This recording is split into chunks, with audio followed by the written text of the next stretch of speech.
Hello and welcome to episode 2 of Kate the Great's podcast. I am your host, Kate. Today's topic is all about plotting and how it can help to improve your stories. Whether you're a plotter or a pantser, I find plotting even just a little bit to be effective when coming up with your story as well as when you are writing it. So what exactly is plotting? Well, plotting is the act of planning out your story before or while you write it.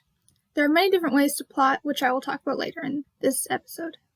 First off, I'd like to talk about exactly what plotters and pantsers are.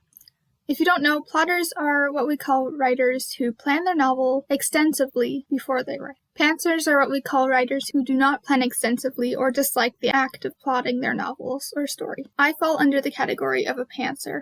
Now, these titles are just general titles, but for me personally, I much prefer to pants, but I will occasionally plan with a brief outline. Now, how do I plot? Now, my plotting method is very shallow. I don't go into much detail, and my outlines are usually a collection of short sentences or paragraphs explaining the scene or idea. For example, if I'm writing a story that one character is going to the mall to buy something, I will say just that. This character goes to the mall and buys something. It's very, very shallow with very little to no detail at all. Now, planning my novels and short stories are quite different from each other, but for my short stories, I generally don't plan and just dive into writing. I do this mostly because I'm using a prompt most of the time and have a good idea of what's going to happen. Also, a short story is short, so I can get away most of the time with just putting my initial ideas on the page. But for my longer stories or novels, I like to plan a few things before I begin writing. I find that I should have a good idea of how my story starts and ends. So, for instance, I should know the inciting incident and where I want the story and characters to end. The middle is where I often struggle, and it often changes while I'm writing. Because I know where my characters start and end, I can use that information to show and tell how they will get at the end of the story, if that makes sense whatsoever. Now, most of my ideas come from nowhere. They just kind of come, but usually the first thing that comes to mind when coming up with a story is its characters or setting, or both. So in my short stories, I like to use prompts, so usually I just use the prompt, and that kind of starts the idea. Now, if you're a pantser like me, you probably do not like plotting very much at all. And I know it can be tedious and very boring for us pantsers, but I find that it's also very important to, when you're writing a novel, it's very easy to fall into plot holes or get stuck at certain points in time. So I find that even planning just a little bit beforehand can really help with your writing and can help to improve your story's flow and quality. Now, pantsers, you can plot. It is a possibility. You may not enjoy it, but for me, I enjoy plotting to a certain extent. Now, there are some things that for me, you should at least plot. So for me, that is the beginning and end. By knowing your start and end, it's a lot easier to navigate the middle of your story, which is where most people struggle, I included. Now, as I said before, plotting is very helpful for when you are just starting out with your story. If you plot and plan your novel beforehand, everything will come together nicely and it'll be a lot more easier to write and not get stuck. So for all my pantsers out there, I encourage you that you try to plot, even though it may sound unappealing at the time. It can really help to improve your stories and improve the flow and quality of your writing. If you're curious of some methods on plotting, I encourage you to go on YouTube and look up plotting methods and outline methods. I've used one by Katytastic on the 3-act story structure, and another great one is Abbie Emmons she has a great playlist on planning and writing your novel. Now, before I jump into the short story, I have a few questions that some of my family members have asked, and I think one of my listeners as well. So, the first question I have here is, what is my dream job and why? Well, I love to write, so my dream job would absolutely include writing, but I think what I'd like to do is I'd love to work at Disney writing screenplays and work on story there. So the reason why I have chosen this as kind of my dream profession is on Disney Plus, there was this Frozen 2 documentary on how they made it, and it was just so cool learning how they used the story and then the animation to create this wonderful movie that I greatly enjoy, and it was just so cool, and I'd love to be part of that someday. The second question I got was, what is my favorite novel series and why?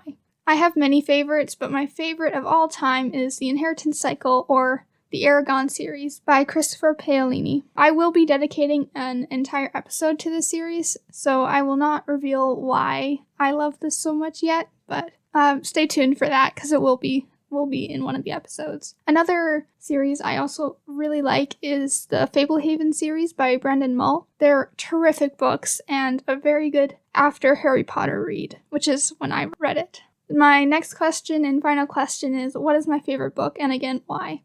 Again, I will not reveal too much about my favorite book, but my favorite book is Eldest, the second book in the Inheritance Cycle by Christopher Paolini, although White Fang will always hold a very special place in my heart. Again, both will be having dedicated episodes to why and more about this. And now I have some questions for you guys. So I talked about plotting in this episode, so are you a plotter or a pantser? I'm very curious. Let me know on my Instagram. You can DM me any questions or comments at KateTheGreats_podcast on Instagram. Another question I have for you guys is, how do you plot? Do you have a certain method or type of plotting that you like to use? And also, last question, but is there any topics that you'd like me to cover on the pod? So let me know. I'm very curious to see what you'd like my opinions on and such. So without further ado, let's jump into the short story. For my wife.